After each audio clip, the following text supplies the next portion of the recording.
Bonjour à toutes et à tous, si toutefois il y a des messieurs. Bienvenue au Salon de la Reconversion. Donc nous allons rentrer dans le vif du sujet. Je vais me présenter. Donc je suis Véronique Forest. Je suis coach en images et experte en communication non verbale. Je suis issue du monde de l'entreprise où j'ai principalement occupé des fonctions de responsable RH et je vous accompagne aujourd'hui pour vous aider à développer votre image personnelle au service d'un projet professionnel, voilà, pour améliorer, favoriser vos échanges et vos relations, tout en comprenant et en communiquant au-delà des mots. Je vous apporte donc les outils en vous accompagnant soit de façon individuelle ou collective, sous forme de formation, d'ateliers ou séminaires. Par exemple, j'anime la formation Booster votre image de marque auprès des entreprises, donc chefs d'entreprise, artisans, commerçants, salariés, et aussi dans le domaine de la recherche d'emploi, donc réussir son entretien professionnel pour les écoles, les associations et les particuliers. Donc toutes mes formations, effectivement, sont adaptables et répondent aux besoins de chacun, hein, que ce soit entreprise, organisme de formation ou particulier. Donc l'humain est au cœur de ma pratique professionnelle et pour cela, j'assois mon professionnalisme sur 2 formations. Donc une formation de coach à l'école JBS et une formation de conseillère en images à l'IDRI, qui est l'Institut de Relooking International de Paris. Aujourd'hui, je suis responsable et j'anime des formations au sein de la FIP, qui est l'Association francophone de l'image et de la posture professionnelle. Voilà, où on partage entre pairs toutes nos expériences, on se transmet des conseils, on a des appuis et en fait, ça permet vraiment de performer nos outils pour pouvoir accompagner nos clients. Donc le vif du sujet, c'est vraiment l'image professionnelle aujourd'hui qu'on va traiter. Et vous avez bien entendu tous parler, au moins entendu une fois dire nous n'avons qu'une seule fois l'occasion de faire bonne impression. Alors effectivement, qu'est-ce que les personnes perçoivent de vous, hein? En fait, il y a l'aspect visuel. Quand on rencontre quelqu'un, c'est d'abord le visuel, puisque ça va être votre image, votre apparence, tout ce qui concerne votre posture, votre allure, hein, votre ancrage au sol, la façon dont vous déplacez, si vous êtes souple. Enfin, voilà, il y a vraiment tous ces signes, votre sourire, votre visage, votre regard. Ensuite vient le vocal. Donc le vocal, c'est tout ce qui concerne la façon dont vous exprimez, en fait. Va être le rythme, vos intonations, vos expressions, vos exclamations, le volume, hein, également, les ponctuations, savoir si vous respirez entre deux phrases.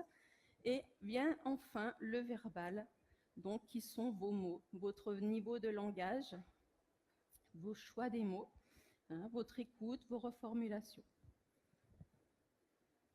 Donc effectivement, ce que vos interlocuteurs retiennent de vous, hein, comme on vient de le voir, c'est tout d'abord votre image dans toute communication, c'est que vous êtes d'abord vu, hein, puis entendu et enfin compris.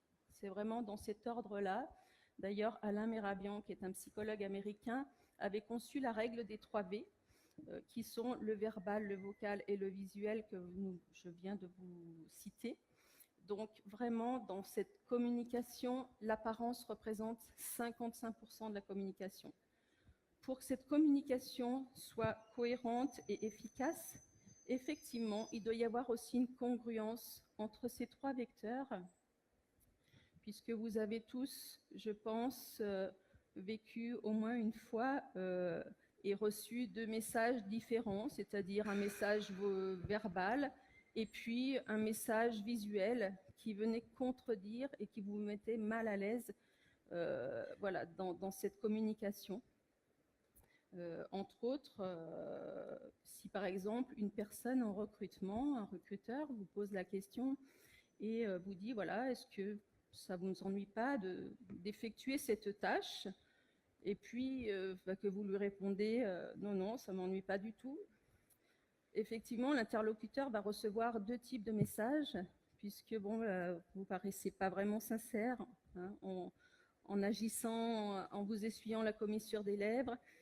Voilà, il va recevoir de messages et de façon générale, on va retenir le message visuel. Donc effectivement, l'image, c'est vraiment une langue que vous connaissez tous, hein, même de façon intuitive. Hein. Voilà, donc il est fort probable que le message retenu soit visuel ou vocal d'ailleurs. Hein. Donc voilà, il est important de paraître ce que vous êtes. Donc qu'est-ce qu'une bonne image?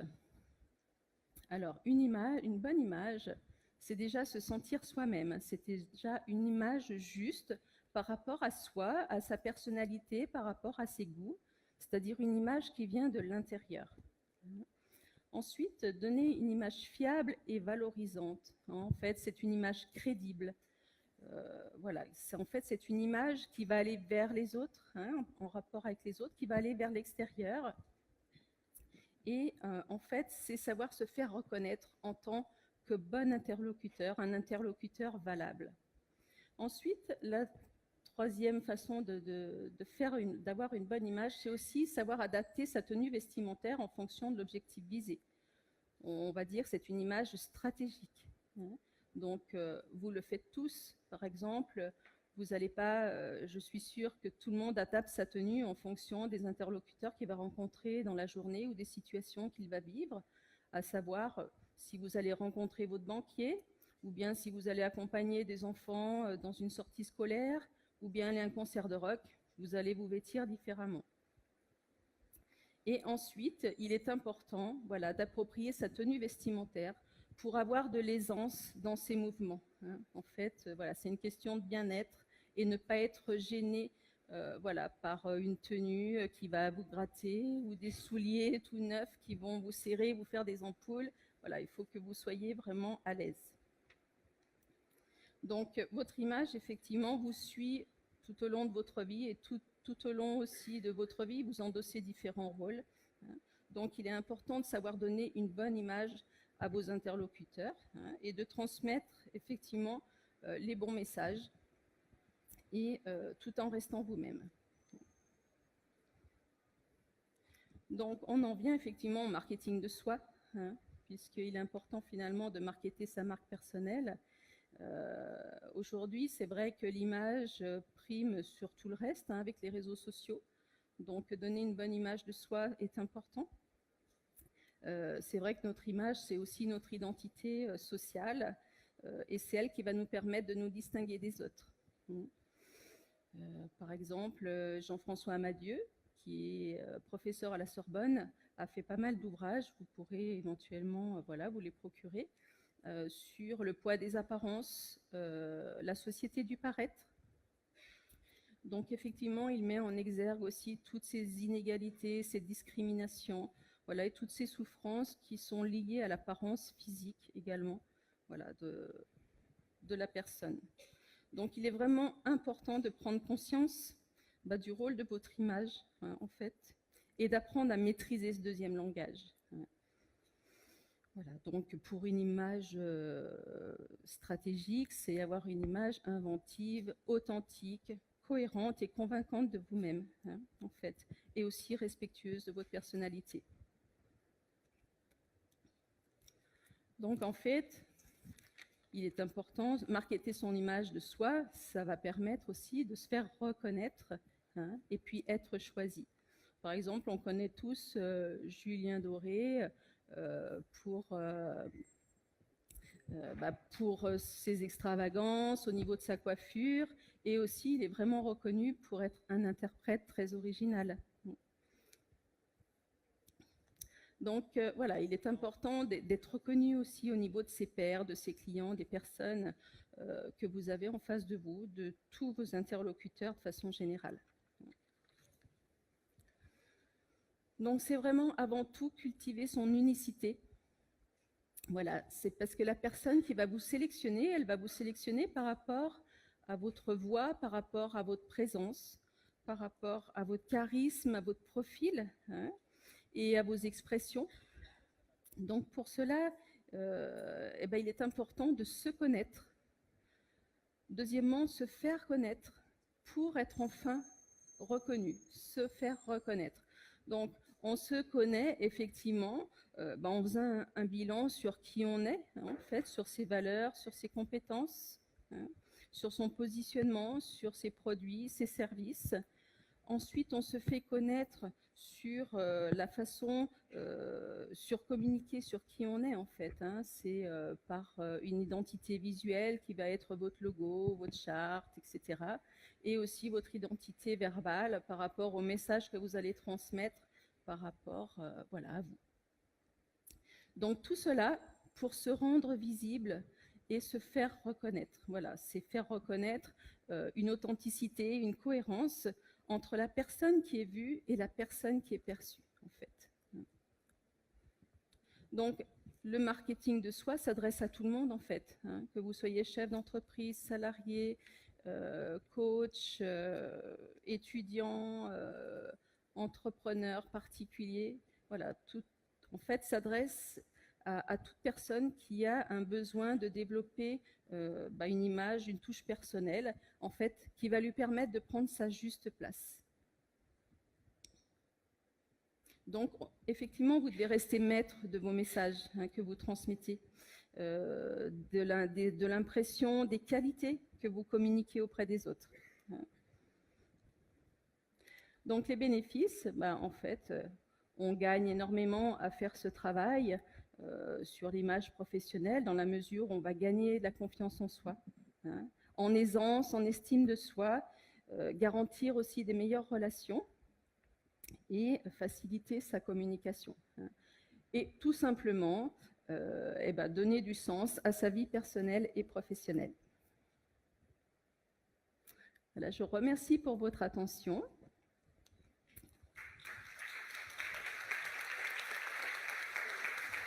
Merci.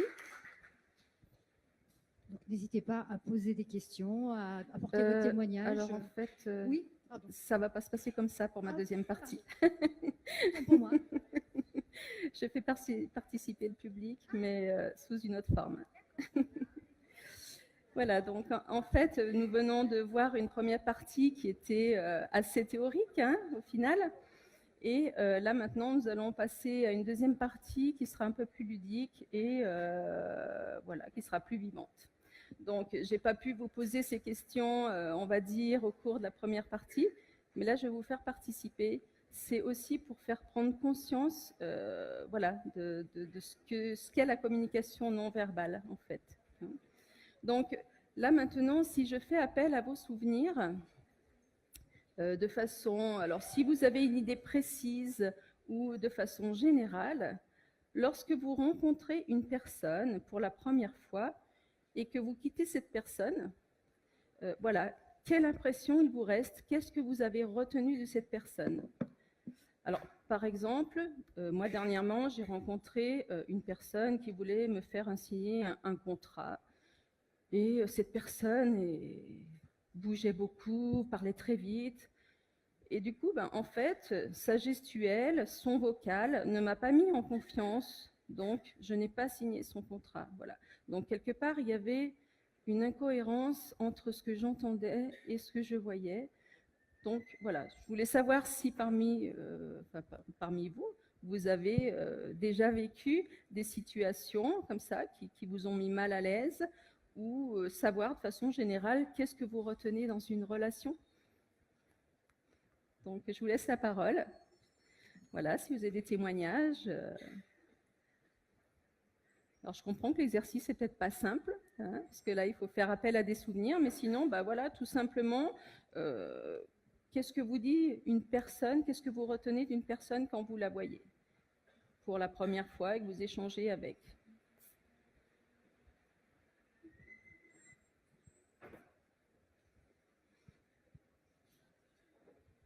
Oui? Ah, il y a un micro.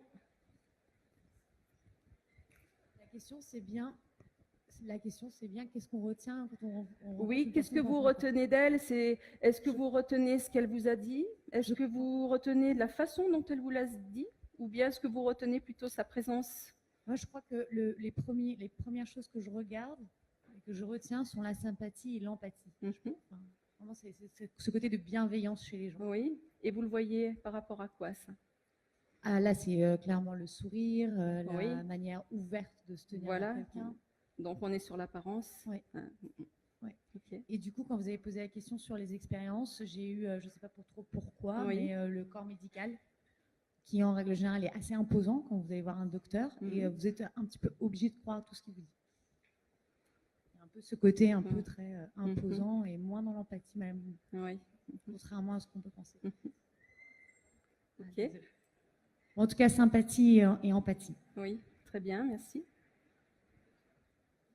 Oui, alors ce qu'on retient quand on voit une personne, si la communication est fluide, si tout se passe bien, alors à ce moment-là, j'ai écouté, j'ai été attentive, il n'y a pas de signal d'alerte.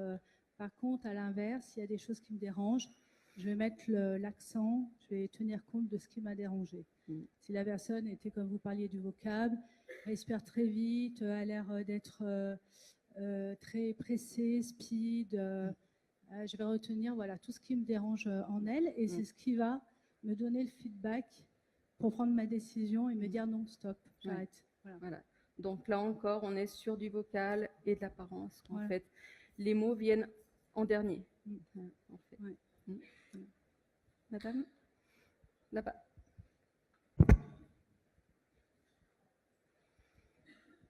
Bonjour. Bonjour. Quand vous parlez de première impression, c'est sur un temps donné, premier quart d'heure, parce que personnellement, ça va être la personne, sa façon de me dire bonjour, et si la personne me regarde ou pas.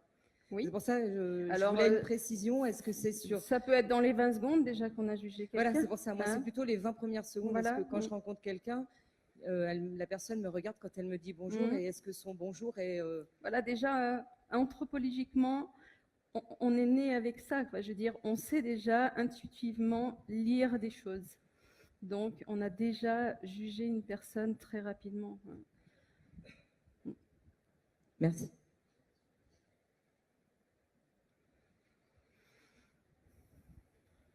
D'autres témoignages? On vous amène un micro. Ce sera plus simple. Oui, on va pouvoir juger aussi, mais juste par la première visuelle etc., et la façon de s'exprimer, pas trop sur la dernière partie de votre V. Oui. On va voir aussi la motivation, l'aisance, la motivation de la personne, son dynamisme. Et du coup, c'est quelque chose qui nous donne confiance, qui va nous rassurer, mais qui parfois peut fausser notre jugement. Mais cela dit, voilà, cette première impression est importante. Oui, elle est importante. Mais pour il la faut mise bien en retenir relation. que ça peut fausser notre jugement. Ça Moi, peut j'ai été aussi, confrontée, voilà. Hein. Effectivement. À ça. Merci. Donc, deuxième question. Je vous ai donné ma définition de la bonne image. Pour vous, qu'est-ce qu'une bonne image? C'est quoi une bonne image pour vous?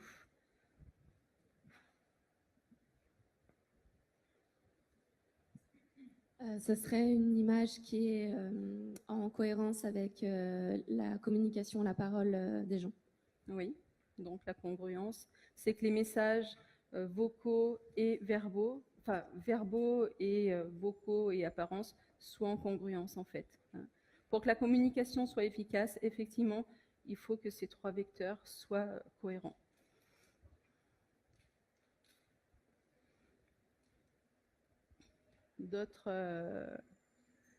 D'autres réponses? Qu'est-ce qu'une bonne image pour vous?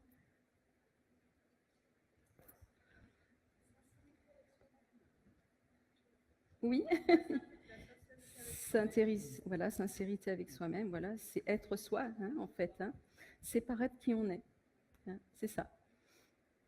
Oui, voilà, je pense que la réponse a été également dite. Parce que ça dépend aussi, c'est une réponse subjective finalement. Parce que... Vous m'entendez, pardon? Je ne sais pas où vous êtes. Ah, pardon. Voilà, je disais, c'est une réponse finalement subjective parce qu'une bonne image, ça reflète aussi ce qu'on est, ce qu'on ressent, ce qu'on, voilà, d'un point de vue aussi culturel, etc. Donc, pour moi, une bonne image, c'est une bonne présentation, avoir confiance en soi également. Voilà. Oui. entre autres.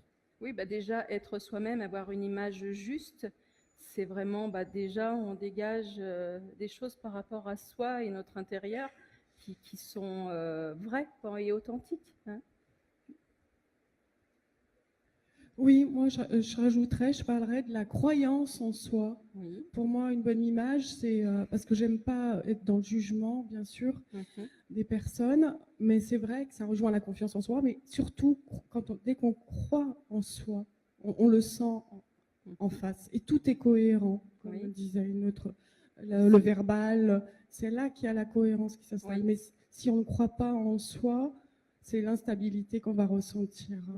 C'est justement, donc, vous dites la croyance en soi, quelqu'un qui croyance. va croire en soi, il ne va pas se tenir de la même façon qu'une personne qui ne croit pas en soi. Hein. Voilà. En fait, ça va être dans l'allure, la posture. Bien sûr. Hein. Donc là, on sera dans le visuel. Il faut faire le gros travail, je dirais, de la croyance en soi. C'est énorme. Alors, à l'inverse aussi, l'image et ajuster et développer son image apporte aussi cette confiance en soi, hein, dans le regard de l'autre, ce qui nous est renvoyé en fait.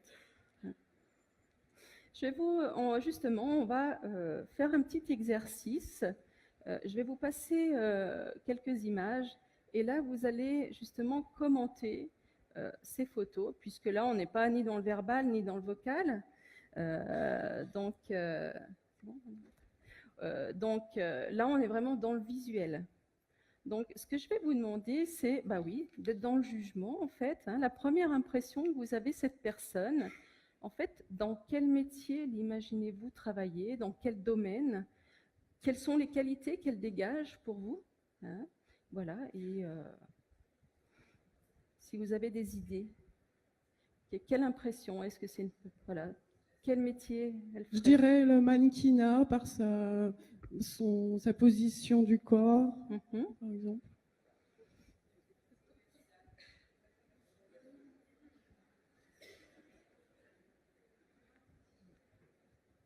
Commercial, j'ai entendu. Oui, dans la mode, effectivement. Donc, effectivement, on pourrait dire que c'est une personne, une businesswoman, hein, qui peut travailler dans la mode, blogueuse, architecture, voilà, dans des métiers aussi un peu créatifs. Hein. Après, quelle qualité vous lui donneriez à cette personne? Qu'est-ce qu'elle dégage?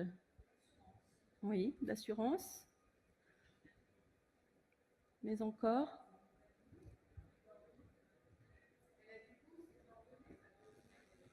J'entends.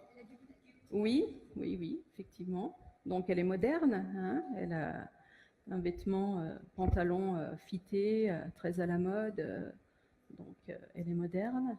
Elle dégage aussi de la féminité, hein, mais elle a ce côté un petit peu masculin-féminin également, qui montre que c'est une personne affirmée, quoi, hein, les manches remontées, qui n'a pas peur de mettre les mains dans le cambouis. Donc voilà, c'est une personne qui est sans doute très dynamique, hein, affirmée, décidée, un côté original. Hein.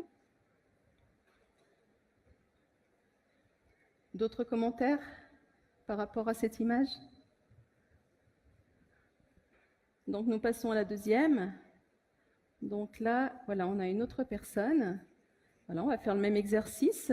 Donc voilà, dans quel métier imaginez-vous? Comment? Avocate. Pourquoi pas? D'accord.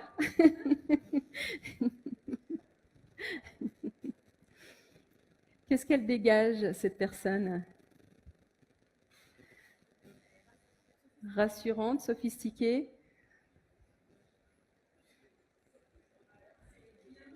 Dynamique? J'entends pas sans les micros. Voilà, donc c'est quelqu'un de dynamique, hein, elle est chaussée confortablement, donc elle est à l'aise dans ses mouvements. Hein. Donc voilà, effectivement, c'est une personne aussi qui est moderne, qui a de l'ouverture, hein, et qui dégage aussi de la féminité et voire de la séduction. Hein. Voilà, donc est-ce que c'est une personne en qui vous feriez confiance, en qui vous confieriez vos dossiers? Hein? Voilà, donc l'exercice que nous venons de faire, effectivement, c'est juger la bonne première impression. Donc, voilà. Là, nous allons terminer. Je vous remercie pour votre attention. Alors, vous pouvez me retrouver pour des questions plus larges et pour des échanges sur mon stand qui est tout au bout, qui est le pôle accompagnement individuel. Voilà, jusqu'à 13h30, je suis disponible et pour répondre à vos questions. Voilà, je vous remercie. Bonne journée.